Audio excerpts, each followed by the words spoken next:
안녕하세요. 오늘도 사연살롱을 찾아주셔서 감사합니다. 어느덧 중년의 나이가 된 여자입니다. 저는 요즘 제 인생의 전성기를 살고 있어요. 불과 몇 년 전만 해도 상상할 수 없었던 지난 날들을 생각하며 저는 친구 아기 돌잔치를 갔다가 제 인생에서 만나지 말았어야 할 남편을 만나게 되었어요. 지금도 그때를 떠올리면 어제 일처럼 아주 생생하기만 한데요. 돌잔치 내내 행복한 친구의 모습을 보며 나는 언제가 돼야 저렇게 결혼을 해서 행복한 가정을 꾸릴 수 있을까? 하고 부러워하고 있었어요. 친구는 아이를 낳고 힘들어 죽겠다고 볼멘 소리를 했지만 저에겐 그냥 행복한 아우성을 치는 것으로 보였죠. 왜 그런 심리 있잖아요. 친구들이 하나 둘 결혼하면 나도 결혼하고 싶고 친구들이 애를 낳으면 나도 그러고 싶은. 그래서 그때 당시는 그냥 친구의 모든 것이 부럽고 샘이 났었어요. 사실 이런 부러움의 시작은 아픈 과거에서 시작되었어요. 어릴 때 부모님을 사고로 모두 잃어 저는 세상에 홀로 남겨진 고아였어요. 그래서 뭐든 저 혼자 감당해야 했고 세상에서 살아남기 위해 어릴 때부터 할 수 있는 모든 억척을 떨어가며 죽기 살기로 아등바등 거리며 살아야 했고요. 학교 다닐 땐 공부를 그렇게 했고 직장에 들어갔을 땐 일을 그렇게 독하게 죽기 살기로 했어요. 덕분에 학교 다닐 때는 성적이 좋아 장학금을 받고 대학에 갈 수 있었죠. 또 취직한 후에는 입사 동기보다 승진도 빨리 할 수 있었고요. 늘 매사 이렇게 억척을 떨다 보니 주변에서 저를 오래 본 친구들은 뭘 그렇게까지 하고 사냐고 저를 안타까워했습니다. 그렇게 살게 된 것도 제 옆에 아무도 없다는 것이 항상 불안해서 생존 본능처럼 하던 일이었어요. 하지만 매사 그렇게 열심히 살았더니 20대 젊은 나이에도 또래보다 연봉도 높고 30살 즈음엔 돈도 제법 많이 모아서 그간의 불안에서 점차 해방될 수 있었는데요. 그래도 딱 하나, 여전히 제 옆에 누군가가 없다는 것이 늘 마음 한자리에 남아 있었어요. 내가 갑자기 집안에서 쓰러지면 누가 나를 발견하고 병원에 데려가지? 만약 내가 밖에서 무슨 일이 생기면 연락할 가족이 없을 텐데 그럼 나는 어떻게 되는 거지? 지금 생각하면 살면서 일어날 확률도 거의 없는 그런 생각을 하며 불안을 키워갔고 저의 마음이 이렇다 보니 내심 결혼을 빨리 해 내 가정을 이루고 싶다는 마음이 있었던 것 같아요. 하지만 그마저도 친정이 없는 고아라는 것이 마음에 걸려 누군가를 만날 엄두를 내지 못했어요. 그래서인지 어렵게 연애를 시작해도 그 기간이 오래가지 않았습니다. 제가 부모님이 계시지 않으니 저를 쉽게 보는 사람들도 종종 있어서 연애와 결혼 쪽엔 어쩐지 점점 자신이 없어졌어요. 친구의 돌잔치 중 자꾸만 누군가와 시선이 마주치게 되더라고요. 제가 그쪽을 쳐다라도 보려고 하면 어색하게 시선을 피하면서 얼굴까지 빨개지는 남자가 있었는데 그 사람이 저의 남편이었어요. 남편의 첫인상은 진짜 별로였는데요. 평소 그렇게 외모를 많이 보는 편은 아니었지만 그래도 사람이면 호감이라는 게 있잖아요. 그런데 남편은 키도 작고 생긴 것도 동네 아저씨처럼 생겨서 영 아니었고 자꾸만 눈이 마주치는 것이 싫어서 나중엔 아예 등을 돌리고 앉았습니다. 그랬더니 남편이 친구의 돌잔치가 끝날 무렵 저에게 다가와 떨리는 목소리로 이렇게 말했어요. 저기 혹시 괜찮으시면 나가서 커피라도 한잔 하실래요?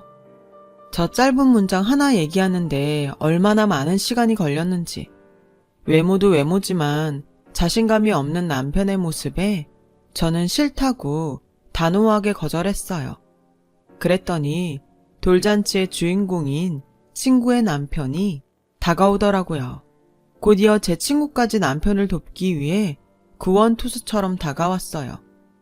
이 친구가 원래 이렇게까지 숫기가 없진 않았는데 전에 제 와이프 SNS에서 미진 씨 사진을 보고 자기 이상형이라고 하더니 실제로 뵙고 긴장했나 봐요.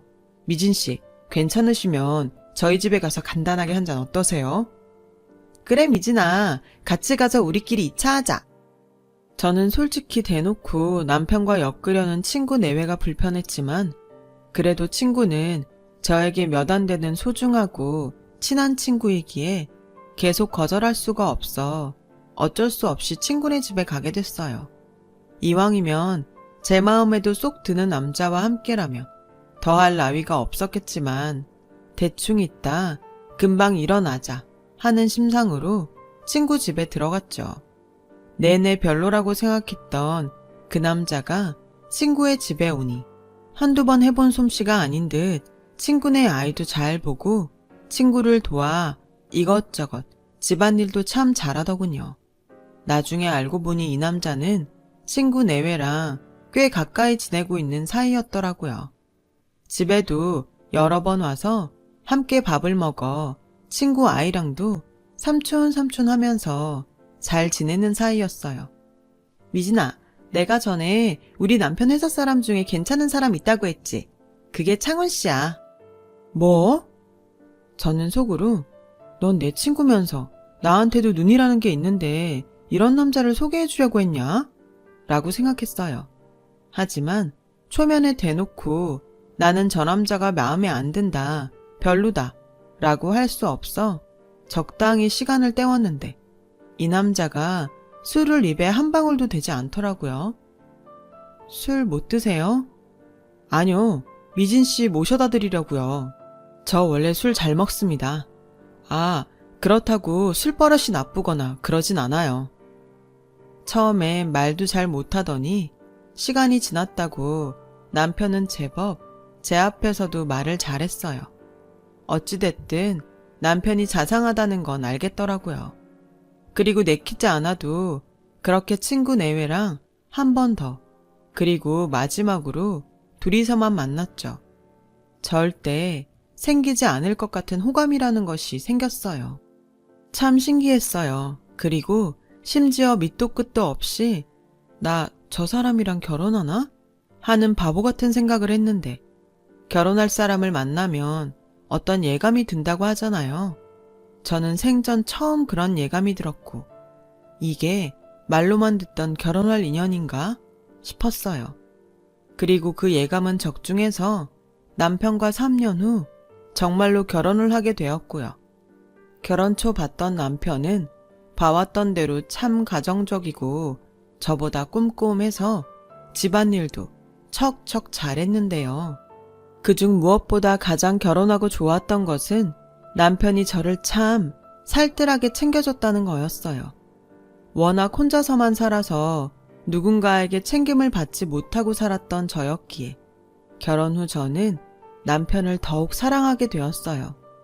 주변에서는 남편의 외적인 모습을 보고 제가 아깝다며 남편의 어디가 좋아 결혼했냐고 묻는 사람도 덜어 있었는데요.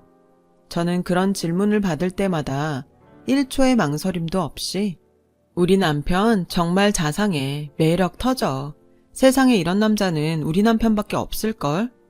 이라고 말했고 주변에선 이런 대답을 하는 저를 이해하긴 어렵다는 듯 어색하게 웃으며 지나갔어요. 그때 당시는 그게 참 답답했어요. 실제로 남편은 연애 초 제가 고아라는 것을 얘기했을 때도 별로 개의치 않으며 오히려 저에게 이렇게 말했거든요. 자기 그동안 외롭고 힘들었겠다. 내가 조금 더 빨리 자기를 만났다면 그 시간들 자기 외롭지 않게 내가 옆에 있었을 텐데 앞으론 내가 자기 절대 외롭지 않게 항상 옆에 있을게. 나만 믿어. 이제부터 자기는 내가 책임질게. 세상에 이렇게 마음씨가 고운 남자가 어딨냐고요. 하지만 딱 한 가지 저와 남편도 맞지 않는 구석이 있었어요. 저는 결혼을 해서도 계속 일을 하고 싶은데 남편은 자신도 빨리 아이를 낳아 제대로 가장의 역할을 하고 싶다며 저에게 자꾸만 직장을 그만두라고 하는 거였어요. 자기야, 요즘은 둘이 벌지 않으면 힘들어. 내가 애를 안 갖겠다는 것도 아니고 다들 맞벌이 하면서 애 다 키웠는데 굳이 외벌이를 고집하는 건 좀 아닌 것 같아. 자기가 그랬잖아. 자긴 어릴 때부터 혼자라 늘 자기가 다 했다고. 난 이제라도 자기가 편하게 살았으면 좋겠어. 그리고 아무리 요즘은 대체로 아이 낳고 맞벌이 한다고 하지만 애는 엄마가 키워야지. 난 당신은 집에서 아이와 편하게 있고 힘들고 더러운 건 나 혼자 감당하고 싶어. 내가 말했잖아. 자기 내가 책임진다고. 누가 들으면 저렇게 좋은 남편이 어딨냐고 저한테 호강에 겨운 소리 한다고 생각하실 수도 있는데요. 편하게 사는 것도 해본 사람이 누린다고 저는 앞으로 이대로라면 다시는 사회생활을 하지 못할 것 같은 예감에 남편의 말이 고마우면서도 내키지 않았어요. 게다가 현재 임신을 한 것도 아니었으니까요. 하지만 세상은 남편 편이었는지 저는 결혼 3개월 만에 임신을 했고 병원에선 저에게 고령 임산부라며 안정을 취하라고 권하는 바람에 저는 울며 거저 먹기로 회사를 그만두게 되었어요. 난생 처음 아무것도 안 해도 되는 일상을 살게 된 저는 이 생활이 좋으면서도 낯설더라고요. 하지만 금세 책도 보고 여유롭게 밖에 나가 산책도 하며 쇼핑도 하니 아, 사람이 이렇게도 걱정 없이 살 수도 있는 거구나 라는 생각도 들었어요. 저를 이렇게 살게 해준 남편이 고맙더라고요. 그래서 고마운 마음과 밖에 나가 혼자 버는 남편에게 더 잘해주려고 애를 썼는데요. 이런 저의 태도는 시간이 지나 제가 전혀 예상할 수 없는 문제의 원인이 되어버렸어요. 제가 출산을 하고 초보 엄마인데다 딱히 도움받을 친정이 없다 보니 지치고 힘들어 남편에게 예전만큼 신경을 못 썼는데 남편은 그걸 문제 삼기 시작했어요. 예전 같으면 상상도 할 수 없는 일이었는데 남편은 툭 하면 예전에는 안 그러더니 요즘 왜 그래? 라는 말을 입버릇처럼 했고 제가 애기 때문에 미안하다고 몇 번 말한 것이 결정적인 실수였죠. 남편은 마치 저에게 갑질을 하듯 집안 살림이며 반찬 가지고 마음에 들지 않는다며 타박을 하더니 나중엔 저에게 자기가 주는 생활비가 어디에 어떻게 들어갔는지 확인해야겠다며 가계부 검사를 하겠다고 했어요. 당연히 저는 기분도 나쁘고 이러려고 나를 집에 들어 앉혔나 하는 생각에 결혼하고 남편에게 큰 소리를 쳤는데요. 이 남자가 저에게 하는 말이 참 어이가 없었어요. 가만 보니까 자기는 너무 씀씀이가 해픈 것 같아. 가성비라는 것도 모르는 것 같고 이대로는 안 되겠으니까 앞으로는 나한테 돈 필요할 때마다 타서 써. 뭐라고? 이럴 거면 나 애 어린이집에 맡기고 다시 일할래.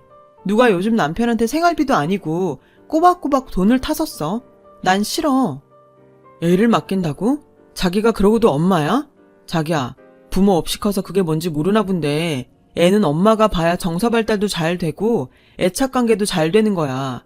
자긴 나중에 우리 애가 정서적으로 이상하면 좋겠어? 지금 말 다 했어? 내가 부모가 없어서 모른다고? 그래서 내가 애를 망치려고 한다는 거야? 왜 또 말이 그렇게 돼? 내가 언제 그렇게 말했어? 솔직히 자기 돈 관리 잘 못하잖아. 그래서 내가 맡아서 한다는 건데 뭘 그렇게 핏대를 세워. 나중에 자기가 살림 좀 잘하면 다시 경제권 줄 거야.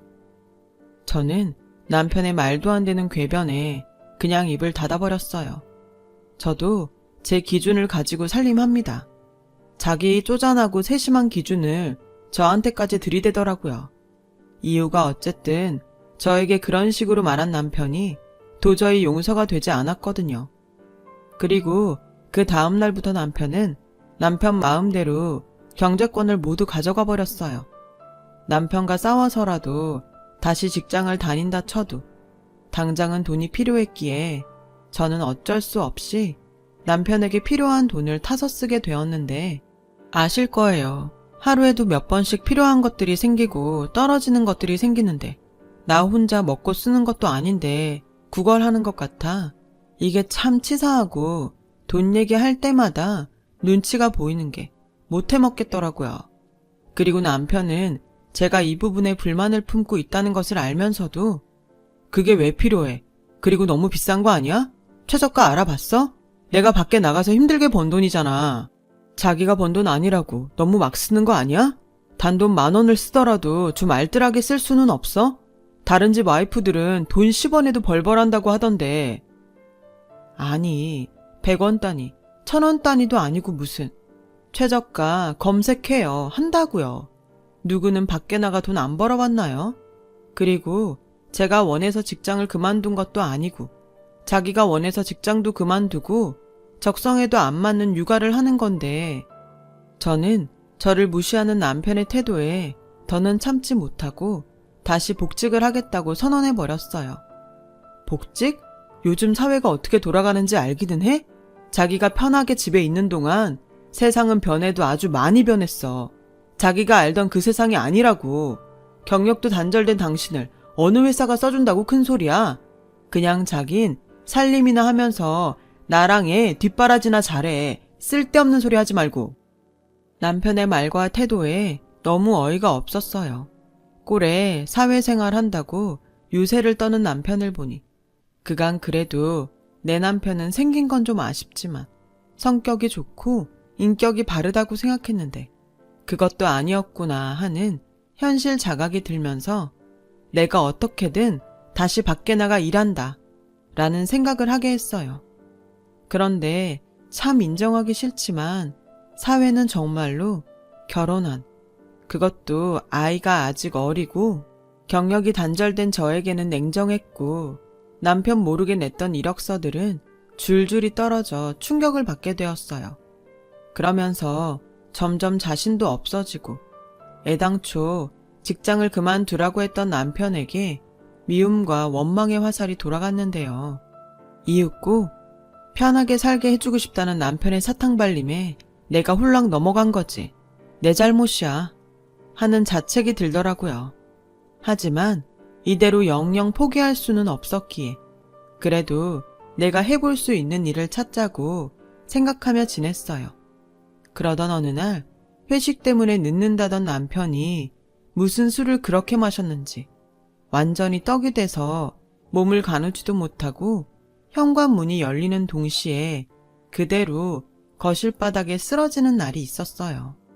처음엔 적당히 조절해서 마시지 못하고 저 정도가 될 때까지 마시나 해서 한심해 보였지만 저도 직장 생활을 해봤기에 또 남편이 치근해 보이더라고요. 그래, 네가 집에서나 큰 소리 치지 어디에서 큰 소리 치겠니? 그런데 술에 취한 남편은 저를 개슴츠레 보더니 이렇게 말했어요. 야, 내가 집에서 놀라고 했다고 진짜 노냐? 그냥 폼 잡으려고 한 말인데 애가 졌다고 홀랑 사표를 쓰냐고. 요즘 밖에 나가 일하는 여자가 얼마나 많은데 눈치도 없고 염치도 없어. 지가 무슨 뽀로로인 줄 알아? 노는 게 제일 좋아? 너만 편하게 먹고 노니까 좋냐?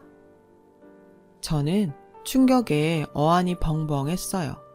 그것은 남편의 취중 진담이 분명해 보였거든요. 진심이 아니고 폼 잡으려고 했다는 남편의 말에 저는 기가 막혀서 헛웃음까지 나왔어요. 이쯤 되면 이 결혼은 잘못돼도 한참 잘못됐다는 것을 알게 되었죠.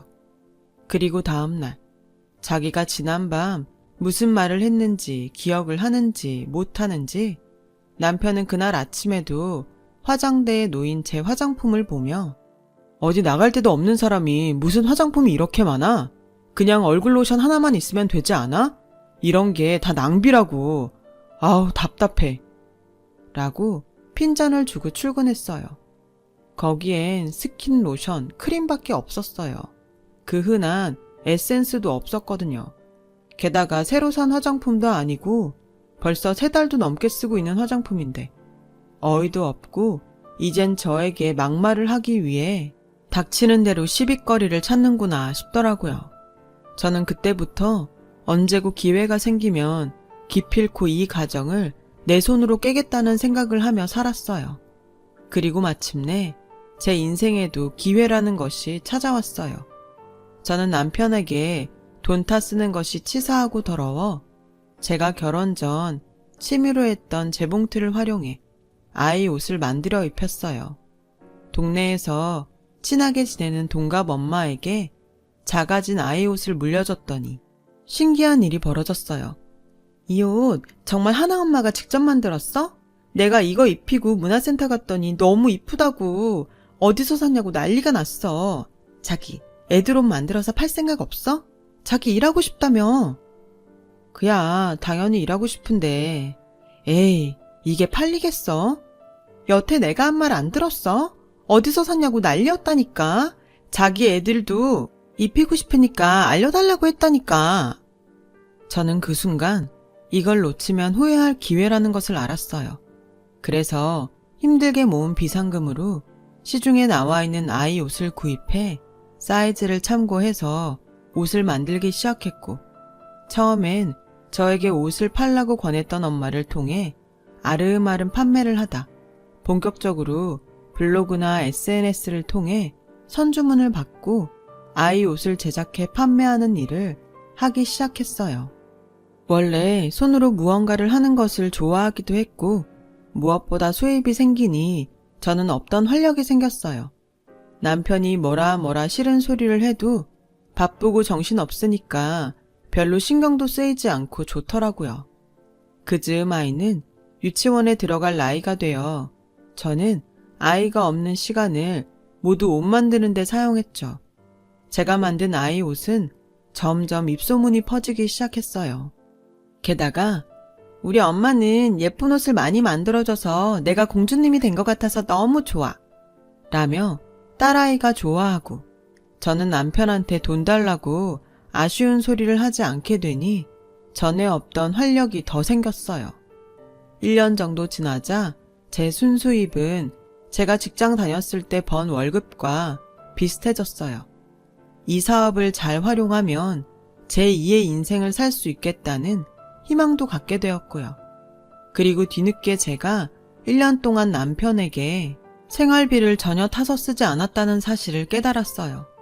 그렇게 저는 이대로라면 남편이 벌어다 준 돈 없이도 아이와 충분히 살 수 있겠다는 확신이 들었어요. 그렇게 작지만 옷을 만들 수 있는 공방을 차려 함께 옷을 만들 수 있는 직원 몇 명을 뽑고 본격적으로 사업을 키워가며 브랜드를 만들어갈 준비를 했어요.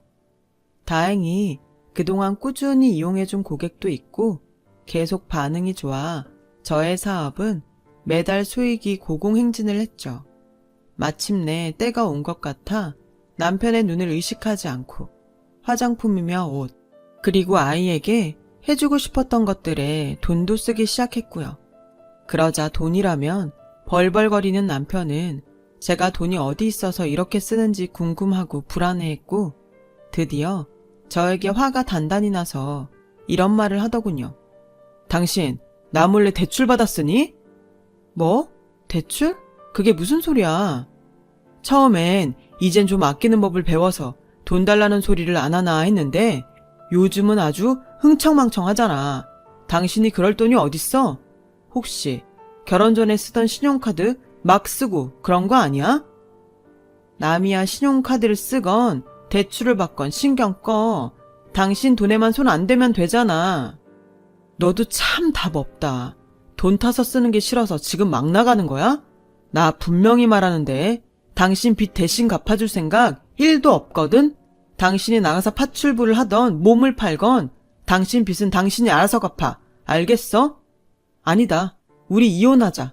곧 있음 독촉장 날아오고 난리도 아닐 텐데 나는 그런 거 딱 싫어. 빚을 다 갚고 오던가 이혼하던가 둘 중에 하나 해. 뭐? 몸을 팔아? 이혼? 그래, 이혼하자. 당신 말대로 이혼하면 되겠네. 저는 자신있게 말했어요. 어차피 남편과 이혼하려고 던진 미끼였거든요. 그런데 제가 너무 자신있게 말했을까요? 남편은 저의 당당한 태도에 또 금방 머리를 굴리더니 이번에는 이렇게 말을 했어요. 혹시 나 몰래 복권 맞았니? 그래서 지금 나랑 이혼하려고 일부러 그러는 거야? 남편은 혹시나 자기가 손해를 보는 게 아닌가 하는 투로 태세를 바꿔 말했는데 그 모습이 너무 어이가 없어서 일부러 아무런 말도 하지 않고 방으로 들어가 버렸어요.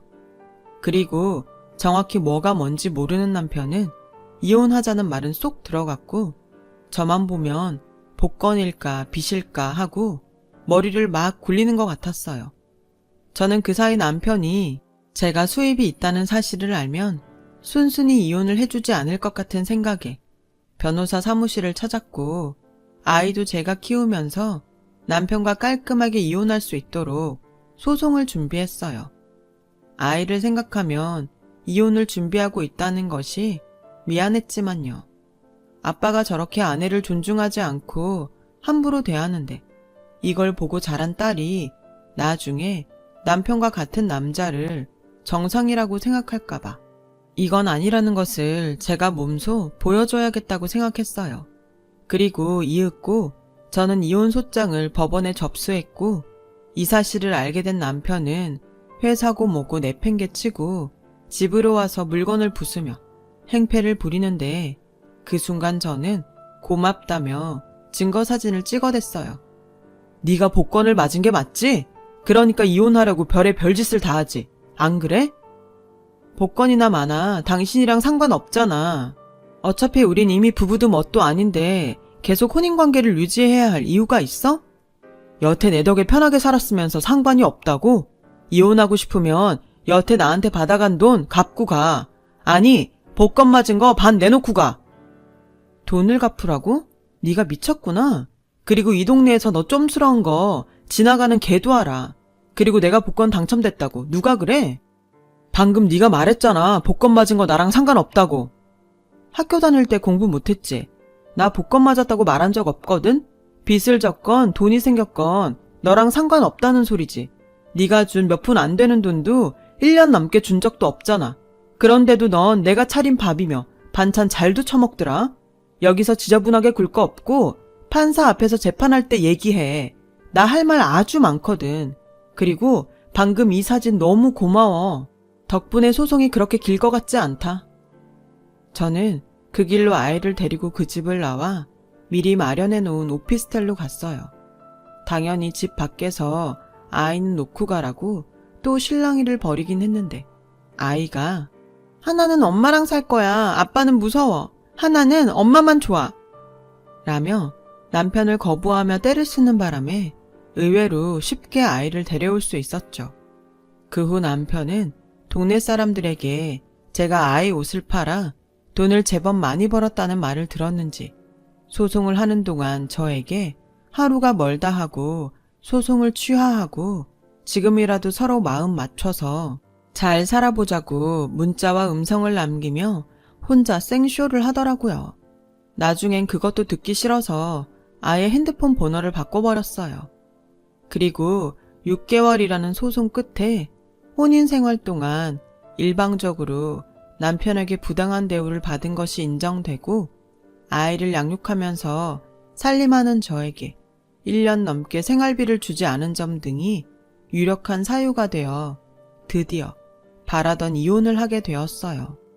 비로소 자유의 몸이 된 저는 그 순간 혼자라는 것이 이렇게 좋은 거였나 하는 생각이 들었고 법원을 나오면서 얼마나 좋았는지 하마터면 소리를 지를 뻔했어요.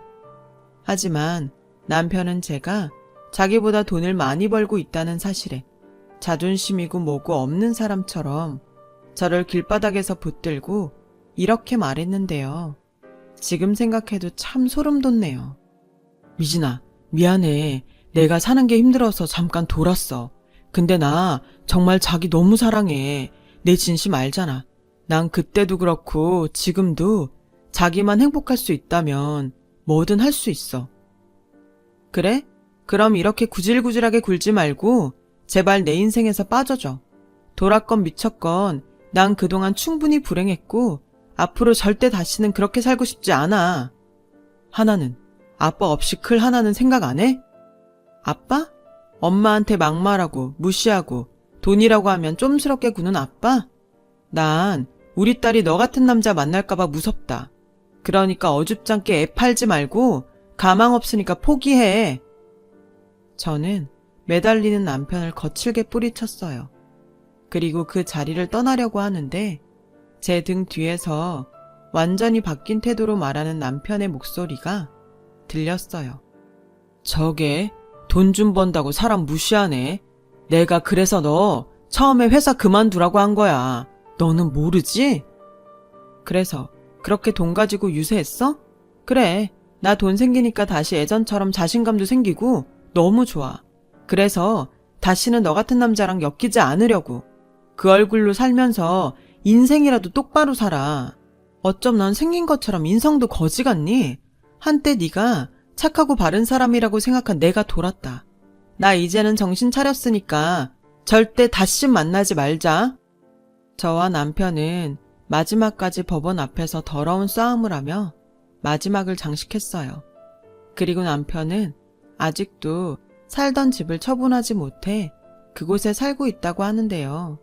들려오는 소문에 의하면 저와 이혼 후 완전히 폐인이 돼서 직장에서도 잘리고 그 싫다는 독촉장 받으며 살고 있다더라고요. 원래 그 정도로 멍청하진 않았는데 그래도 그동안 같이 살았다고 남편의 소문에 마음이 무겁더라고요. 그렇다고 그런 남편과 다시 엮이는 일은 하지 않을 거예요. 남편을 소개해준 친구도 제 사정을 듣고 저한테 너무 미안하다며 어쩔 줄을 몰라 했어요. 뭐 알고 그런 사람을 소개해줬겠어요. 그리고 그 남자와 결혼을 선택한 건 저였으니 괜찮다고 했어요. 다행히 아이는 아빠를 찾지 않고 지금까지 잘 지내고 있어요. 요즘 감사하게도 하고 있는 사업이 잘 돼서 제가 본격적으로 사무실도 얻고 아이 모델도 선발해서 이젠 공방이 아닌 공장에서 옷을 만들게 돼서 엄청 바쁘거든요. 일하는 시간을 쪼개 저희 딸이랑 행복할 시간도 없는데 그런데 이 시간을 허비하고 싶진 않아서 이젠 신경 쓰지 않으려고 해요. 그리고 딸한테도 아빠의 험담은 하지 않는 것이 좋을 것 같아서 그냥 저는 앞으로도 웬만해서는 남편 얘기는 안 하고 살려고 합니다. 이 얘기를 마지막으로요. 그리고 부디 예전에 저처럼 집에서 놀고 먹는다며 무시당하고 살고 계신 분이 있다면 꼭 자기가 가장 잘할 수 있는 일을 포기하지 말고 찾아보시라고 말씀드리고 싶어요. 저처럼 제2의 인생이 기다리고 있을지 모르니까요. 비록 고아라는 과거와 불행한 결혼을 거쳐 만들어진 지금이지만 저는 지금이 예전보다 훨씬 소중하고 행복한 것 같아요. 소중한 인생과 딸을 얻었으니까요. 앞으로의 제 인생은 지금의 행복을 지키기 위해 노력하며 살아가려고 합니다. 지금까지 제 이야기 들어주셔서 고맙습니다. 여러분 모두가 행복하길 바랄게요. 여러분, 사연 댓글에 응원과 현명한 조언 부탁드려요. 좋아요와 구독은 저에게 큰 힘이 됩니다. 오늘도 좋은 일 가득하세요.